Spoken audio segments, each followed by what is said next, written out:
E aí, bora falar de uma coisa que todo mundo acha que conhece sobre o Brasil, mas que na verdade é cheia de surpresas: o nosso clima. Vamos deixar um pouco de lado aquela imagem de cartão postal para mergulhar na incrível complexidade climática que existe dentro de um só país. Pensa rápido. Clima do Brasil. O que vem na cabeça?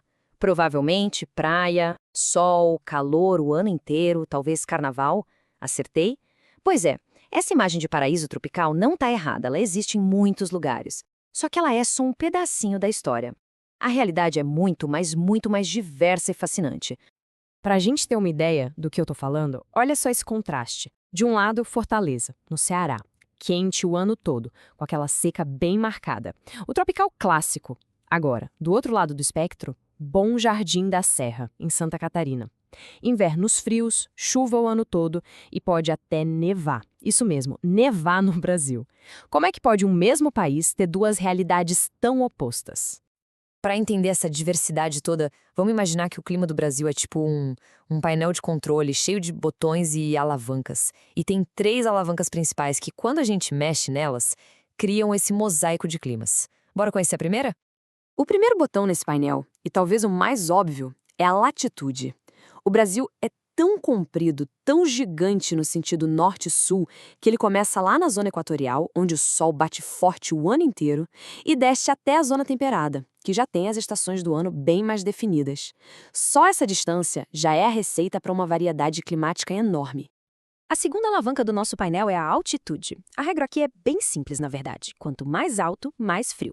É que o ar em lugares altos é mais rarefeito, sabe? Ele não consegue segurar o calor do sol tão bem. E o efeito disso no clima de um lugar é impressionante. Quer ver um exemplo que é, assim, gritante? Pega Búzios, no Rio, e Campos do Jordão, em São Paulo. Eles estão praticamente na mesma linha do mapa, a mesma latitude. Mas, cara, são dois mundos diferentes. Búzios, no nível do mar, é aquele calorão tropical que a gente conhece. Já Campos do Jordão, a mais de 1.600 metros de altura, tem um clima bem mais fresco, com direito a inverno frio. É altitude em ação, mudando completamente as regras do jogo.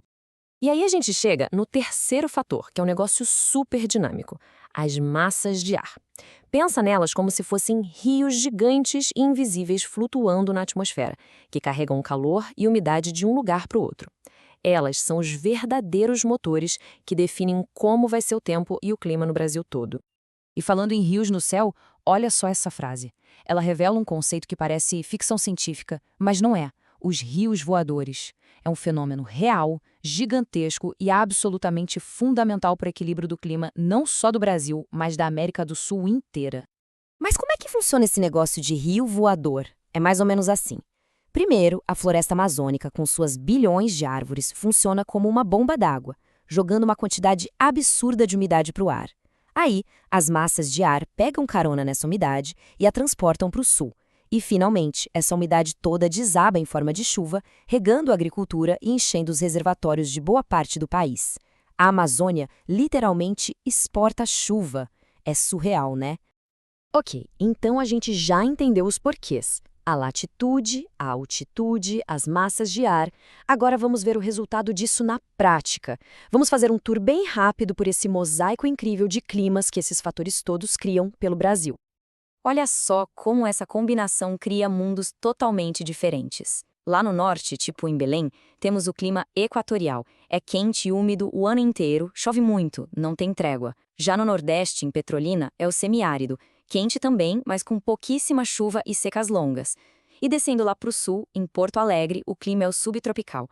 4 estações bem definidas, com verão quente e inverno que pode ter geada e até neve. 3 Brasis climáticos completamente diferentes. Bom, até aqui a gente viu como a natureza comanda o show, né? Mas a história não para por aí. Agora tem um novo jogador mexendo forte nesse painel de controle. E esse jogador somos nós, a atividade humana.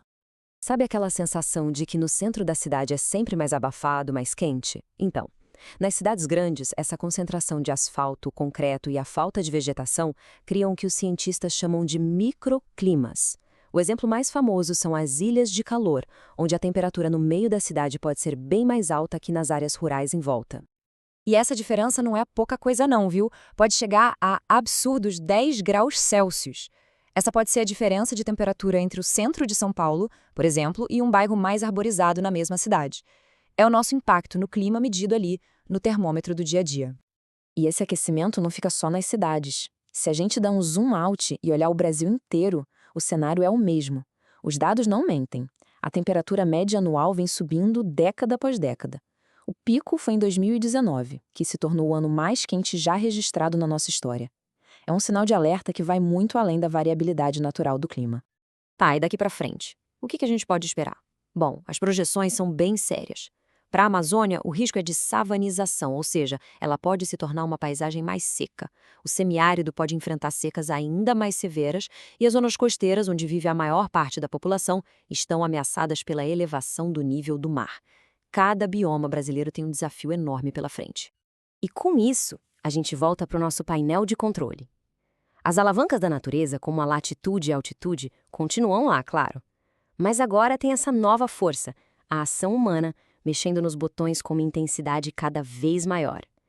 E a grande pergunta que fica no ar é: qual vai ser a cara desse novo e complexo mosaico climático do Brasil?